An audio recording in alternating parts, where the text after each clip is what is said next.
Tense কাকে বলে?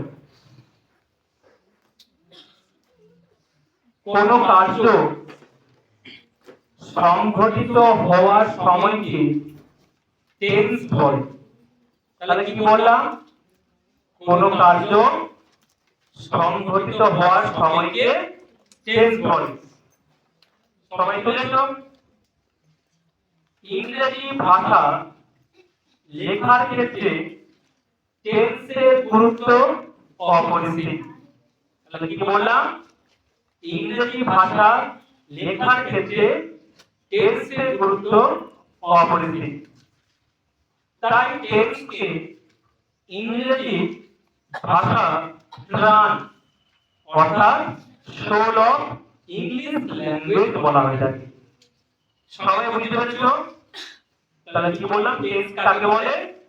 কোন কার্য সংঘটিত হওয়ার সময়কে টেন্স বলে। ইংরেজি ভাষা লেখার ক্ষেত্রে টেন্সের গুরুত্ব অপরিসীম। তাই টেন্সকে ইংরেজি ভাষার প্রাণ অর্থাৎ সোল অফ ইংলিশ ল্যাঙ্গুয়েজ বলা হয়ে থাকে। সবাই বুঝতে পেরেছ?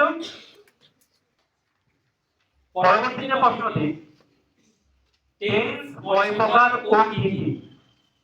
টেন্স কয় প্রকার ও কি কি?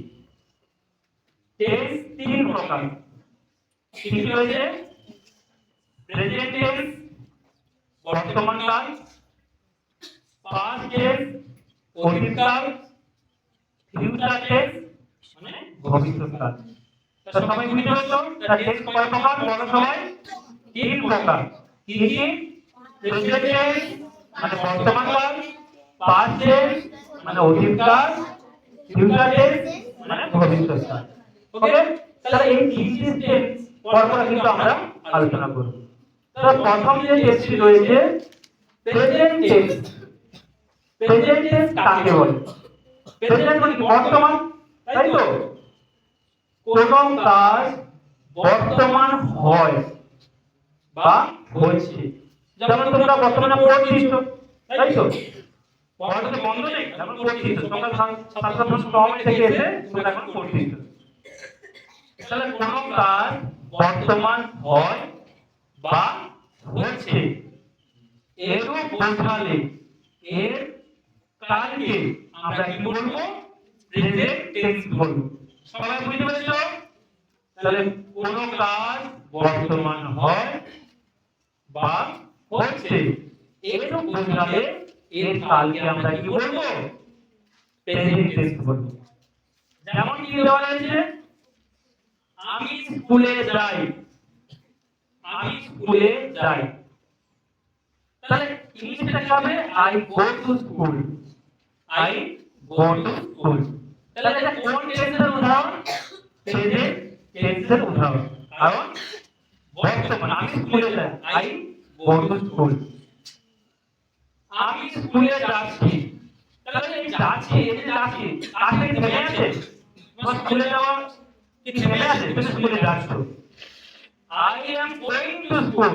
তাহলে মূল ভার্ব, এর গোতে মূল ভার্ব, তার সঙ্গে আইএনজি কিন্তু যোগ হয়েছে। তাহলে এখানে দেখো I am going to school. আর তোমার কাজটা কিন্তু চলছে। তাই সংজ্ঞাতে কি বলা আছে? যে কোনো কাজ বর্তমান হয় বা হচ্ছে। তাই তোমার যে স্কুলে যাওয়াটা এটা চলছে, এটা বন্ধ নেই। তাই I am going to school. সবাই বুঝে গেছো? এটা দুটো উদাহরণ দিলাম, প্রেজেন্ট টেন্সের দুটো উদাহরণ। আমি স্কুলে যাই, আই গো টু স্কুল। আমি স্কুলে যাচ্ছি, I am going to school. সবাই বুঝে গেছো? এরপরে পাস্ট টেন্স। এটা পাস্ট টেন্স মানে কি? অতীত কাল। এটা পাস্ট টেন্স কাকে বলে? কোন কাজ অতীতকালে সময় হয়েছিল। তাহলে কি বললাম? কোন কাজ অতীতকালে সময় হয়েছিল বা হচ্ছিল এরূপ বোঝালে এর কালকে আমরা কি বলবো? পাস্ট টেন্স বলবো। তাহলে কোন কাজ অতীতকালে হয়েছিল বা হচ্ছিল, ওকে? তাহলে এগুলোকে বলা হচ্ছে পাস্ট টেন্স। যেমন আমি স্কুলে গিয়েছিলাম, আমি স্কুলে গিয়েছিলাম। I went to school, দেখতে পাচ্ছ তো? I went to school, সেখানে কি ছিল? I go to school ছিল, আর এখানে went, বুঝতে পেরেছো? তাহলে I went to school, সবাই বুঝতে পেরেছো? তাহলে আমি স্কুলে গিয়েছিলাম, তাহলে এখানে ইংলিশটা কি রয়েছে? I went to school। দ্বিতীয় উদাহরণটা রয়েছে আমি স্কুলে যাচ্ছিলাম, এই আমি স্কুলে যাচ্ছিলাম। I was going to school, I was going to school। তাহলে পাস্ট টেন্স সবাই বুঝতে পেরেছো? তাহলে পাস্ট টেন্স কাকে বলে?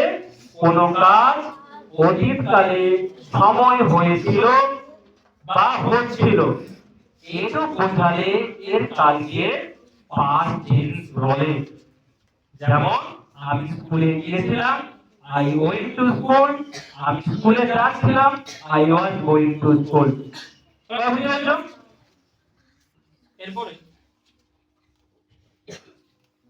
এরপরে আমরা ফিউচার টেন্স, ফিউচার টেন্স বলতে ভবিষ্যৎ কাল। তাহলে ফিউচার টেন্স কাকে বলে? কোন কাজ ভবিষ্যৎকালে সম্পন্ন হবে, কোন কাজ ভবিষ্যৎকালে সম্পন্ন হবে বা হতে থাকলে বোঝালে এর কালকে আমরা ফিউচার টেন্স বলি। তাহলে ফিউচার টেন্স বলতে আমরা কি বুঝি? কোন কাজ ভবিষ্যৎকালে সম্পন্ন হবে বা হতে থাকলে বোঝালে এর কালকে আমরা কি বলবো? ফিউচার টেন্স বলবো। উদাহরণ দেওয়া আছে আমি স্কুলে যাব, এখন তো স্কুলে যাও, স্কুলে যাব, হ্যাঁ, তাহলে আমি স্কুলে যাব। I shall go to school, I shall, দেখো I shall go to school। সবাই বুঝেছো? দ্বিতীয় যে উদাহরণটা দেওয়া আছে আমি স্কুলে যেতে থাকবো, আমি স্কুলে যেতে থাকবো। I shall be going to school, যেতে থাকবো। ওকে, তাহলে দুটো উদাহরণ বুঝতে পেরেছো? ভবিষ্যৎকাল বা ফিউচার টেন্স বলতে কি বুঝি?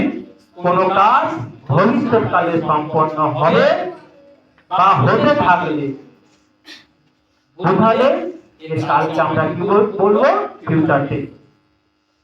যেমন আমি স্কুলে যাব, I shall go to school, আমি স্কুলে যেতে থাকবো, I shall be going to school।